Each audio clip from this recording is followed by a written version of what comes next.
Hello, everyone. My name is Janelle Roberson, and this week I will be presenting to you guys week 3. And in week 3, we are discussing and we'll be covering chapters 6, 9, and 10 of Theories of Psychology by Chade, 2011. And Social Psychology, Casson et al., 2017, Chapter 5. And we will also be covering the articles, The Ironic Impact of Activists, Negative Stereotypes Reduce Social Change, Influence, and Music Preference, Social Identity, and Self-Esteem.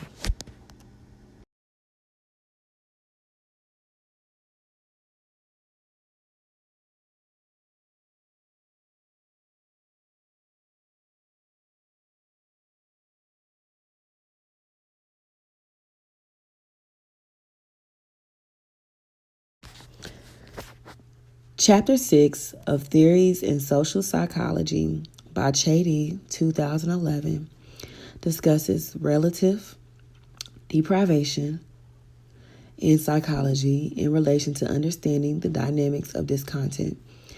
Chapter 9 of Theories of Social Psychology by Chade, 2011, discusses self-categorization and social identification. Chapter 10 of Theories in Social Psychology by Chade, 2011, discusses social categorization theories in relation to culture and cognition. Chapter 5 of Social Psychology, Casson et al., 2017, discusses stereotypes, prejudices, and discrimination. The article, The Ironic Impact of Activists, Negative Stereotypes Reduce Social Change Influence, is a study that focuses on stereotypes and resistance to change. The article, Music Preference, Social Identity, and Self-Esteem, focuses on self-esteem in relation to music preference. The following presentation will discuss social categorization, social identification, RD, stereotypes, and self-esteem.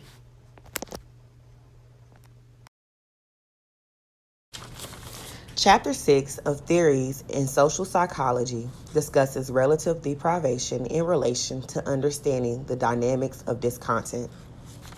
Relative deprivation is a construct that is used to explain paradoxes, according to Walker and Smith.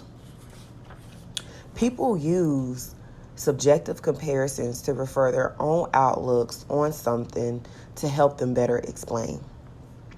According to Chapter 6 of Theories of Social Psychology, the term relative deprivation first appeared during World War II. There have been multiple models developed in relation to relative deprivation, or better known as RD. These models include Davis's 1959 model, Runciman's 1996 model, Gurr's 1970 model, and Williams' 1975 model, Cosby's 1982 model. Davis's model was the first model to create a formal model of RD. Davis systematically developed a theory of how social comparisons can lead to RD. He supported this with observational data from the American soldier. Davis believed that there were 3 antecedents to experience RD. The first one was awareness that a similar other possesses X. 2, desire of X. And 3, feeling deserving of X. Davids believed that there were four possible psychological consequences of unequal comparisons between a person or ego and a referent, other, or alter. He created substantial differences between in-group comparisons. In this, it was found that people compare against a similar referent and outgoing comparisons in which the referent is of different status or rank. According to Davis's theory, when people compare themselves with in-group referent, they will experience RD, only if they have less than the referent.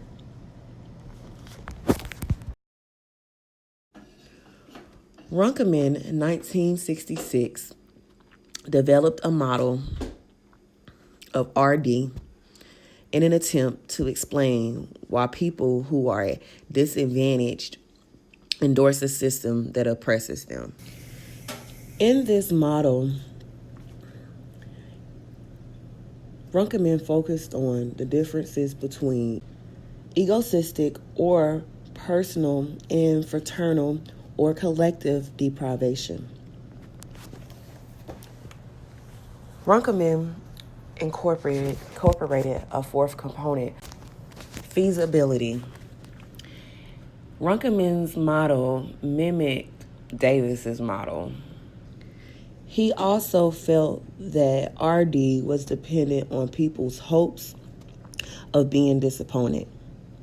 People do not feel deprived when a desired outcome seems imminent. Gur's 1970 model focused on looking at RD in relation to social violence. He believed that RD arises out of the discrepancy between people's values and their expectations and their values and capabilities. Value expectation refers to those desired objects and opportunities to which people feel entitled. Value capability refers to what people think that they can achieve. Gur's model has some unique features. Gur's model identified three possible patterns of RD: decremental deprivation, aspiration deprivation, and progressive deprivation. Aspiration deprivation includes people's values and capabilities remaining the same, but their expectations increase. In progressive deprivation, a person's values, expectations rise while the values of their capabilities decrease. Gur's 1970 model focused on looking at RD in relation to social violence. He believed that RD arises out of the discrepancy between people's values and their expectations and their values and capabilities. Value expectation refers to those desired objects and opportunities to which people feel entitled. Value capability refers to what people think that they can achieve. Gur's model has some unique features. Gur's model identified three possible patterns of RD: decremental deprivation, aspiration deprivation, and progressive deprivation. Aspiration deprivation includes people's values and capabilities remaining the same, but their expectations increase. In progressive deprivation, a person's values, expectations rise while the values of their capabilities decrease. Williams' 1975 model is more simple when compared to some of the other models. Williams' model focused on the consequences of collective deprivation, then the antecedents or individual RD. According to Chapter 6 of Theories in Social Psychology, Williams believed that RD will arise when discrepant comparison is made between what one wants and what one has. Williams' theory was centered on the belief that comparisons can influence RD.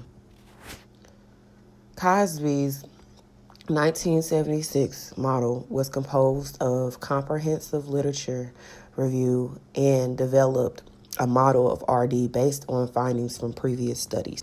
Cosby's model states that 5 preconditions must be fulfilled in order for a person to experience RD. Number 1 is see that other possesses X. Number 2 is want X. 3, feel that one deserves X. 4, think that it's feasible to obtain X. And 5, lack a sense of responsibility for failure to possess X. Cosby decided to test her theory in an empirical test. It was concluded that while the complexities of human emotions have prevented any one model of RD from being confirmed in a strictly scientific fashion, the construct of RD as originally proposed by Strofer et al. 1949 was very helpful with reminding the researchers that felt deprivations are not simply a matter of objective reality. Cosby's model theory helped people see that people often feel more deprived about situations pertaining to their memberships in a group than they do. Chapter 9 of Theories of Social Psychology focuses on self-categorization and social identification. According to Chaidy, social identity processes are at the heart of social psychological theory and research and are known to play a pivotal role in a vast array of individual level and social phenomena. Social categorization refers to the process of placing people into specific classifications or groups based on similar traits and characteristics. Self-categorization may thus be defined as cognitive self-placing in a collective category. Chaidy, page 212, 2011. One dominant theory that surrounds self-categorization is the self-categorization theory. The self-categorization theory acknowledges that people tend to place their social world into discrete social categories.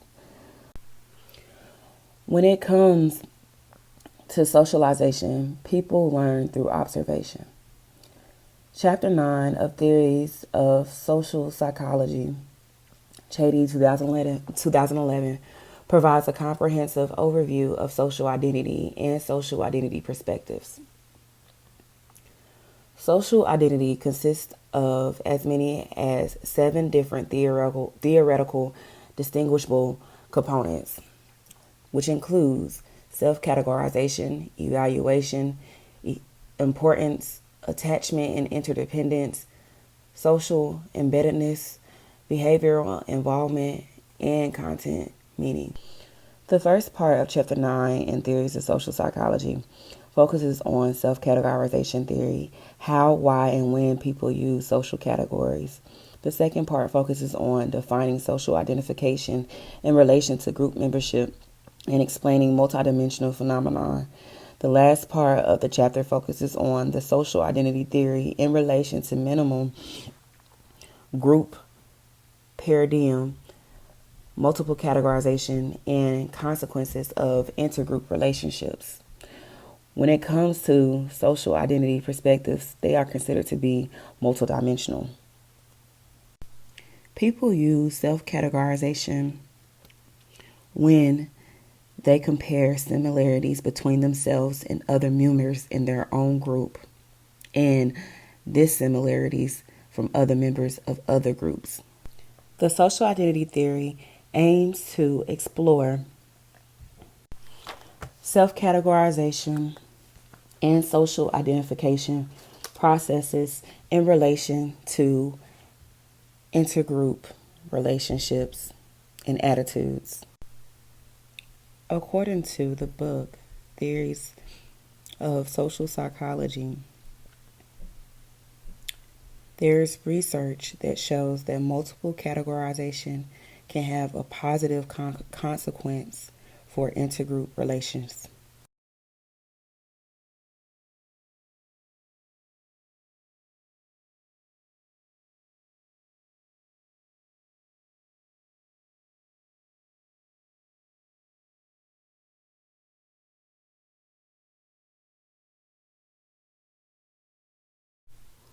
According to Chapter 10 of Theories of Social Psychology, Chady, 2011, social cognition refers to the process of learning about others through observation.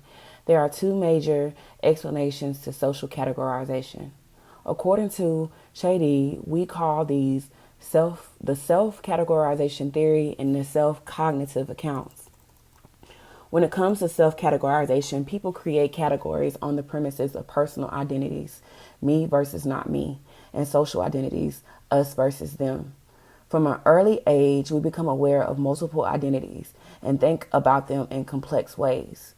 Allport, 1952, page 43, noted early work by Piaget and Wiley that suggested children go through developmental stages reflecting an increasing understanding of the hierarchical and non-mutually exclusive nature of social categories.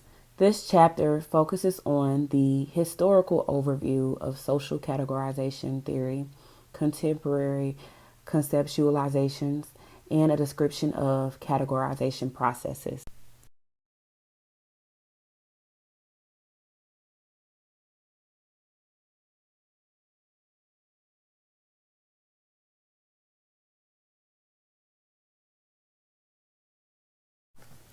Chapter 5 of Casson et al. 2017 discusses stereotypes, prejudice, and discrimination. There are multiple types of racism, including modern racism, aversive racism, and implicit racism. Beyond racism and sexism, age, weight, and sexuality are all other targets of stereotypes, prejudices, and discrimination. According to Casson et al. 2017, we are all targets of other people's stereotypes and prejudices. People place individuals into categories due to our physical features. When it comes to social categorization, there are in-groups and out-groups. In-groups are considered to be when people feel like they belong, and out-groups are the total opposite. Chapter 5 of Social Psychology also discusses different approaches to reducing the problem in relation to racism, prejudices, and discrimination. Socialization refers to the processes by which people learn the norms, rules, and information of culture or groups. According to Casson et al.,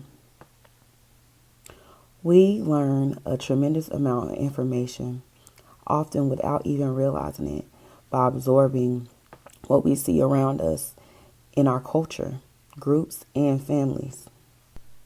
In relation to our culture, groups, and families, we learn what prejudices are acceptable to have.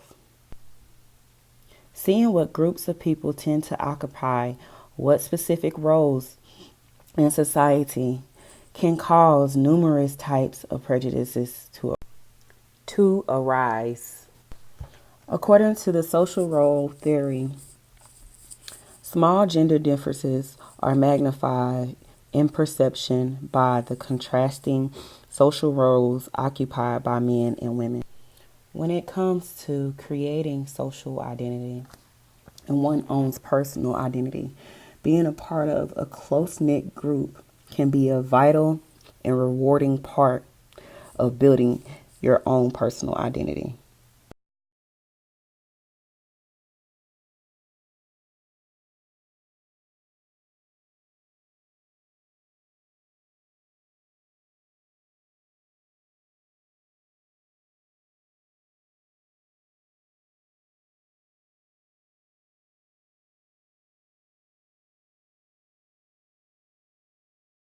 According to the article Music Preference, Social Identity, and Self-Esteem, music preference is connected to self-esteem and our social identity.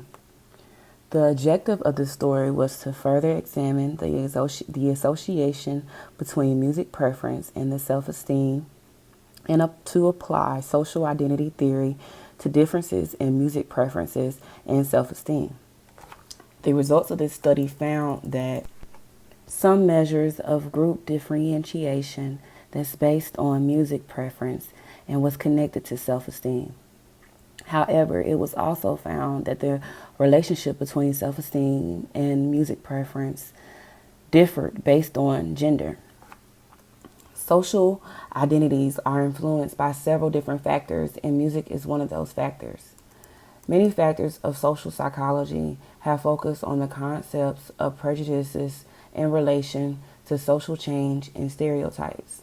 According to the article, the ironic impact of activist and negative stereotypes reduce social change, influence, stereotypes, and a person's personal concept is related to social change.